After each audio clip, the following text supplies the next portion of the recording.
தேவனின் இதயத்துக்கேற்ற மனிதன் தேடல் தொடங்குகிறது. சவுல் நிராகரிக்கப்பட்டான், அரியணை காலியாகவில்லை. ஆனால் தேவனின் இதயம் ஒரு மனிதனை தேட ஆரம்பித்தது. நான் என் இதயத்துக்கேற்ற ஒரு மனிதனை தேடுகிறேன் என்றார். தேவன் தேடியது திறமை அல்ல, இதயம். சாமுவேல் பார்த்தான் உயரம், தோற்றம், வெளிப்புற அழகு. ஆனால் தேவன் சொன்னார், மனிதன் வெளிப்புறத்தை பார்க்கிறான், நான் இதயத்தை பார்க்கிறேன் என்று. தேவன் மேடையை பார்க்கவில்லை, தேவன் மறைவை கவனித்தார். தாவீது மேடையில் இல்லை, மேய்ச்சலில் இருந்தான்.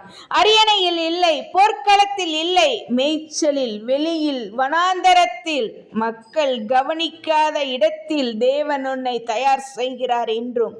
ஆடுகளை காத்தான், கர்த்தரை பாடினான், தனிமையில் விசுவாசமானான். ஆனால் அபிஷேகம் எதிர்காலத்துக்காக, இன்றைக்கு மட்டுமல்ல. தாவீதுக்கு அபிஷேகம் வந்தது, ஆனால் உடனே அவன் அரியணை இல்லை. சோதனைகள் இருந்தது, காத்திருப்பு இருந்தது. தேவனின் அபிஷேகம் உன்னை உயர்த்துவதற்கு முன் உன்னை வடிவமைக்கும்.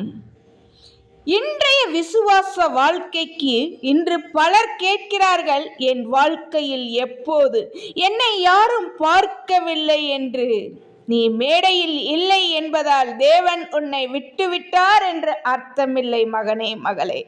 மறைவில் விசுவாசமாக இரு, சிறியதில் உண்மையாக இரு, கொஞ்சத்தில் உண்மையாக இரு. தேவன் தேடும் இதயம் உன்னிடமும் இருக்கலாம். தேவன் உன்னை அழைக்கும் முன் உன் இதயத்தை அவருக்கேற்றதாக மாற்றுகிறார்.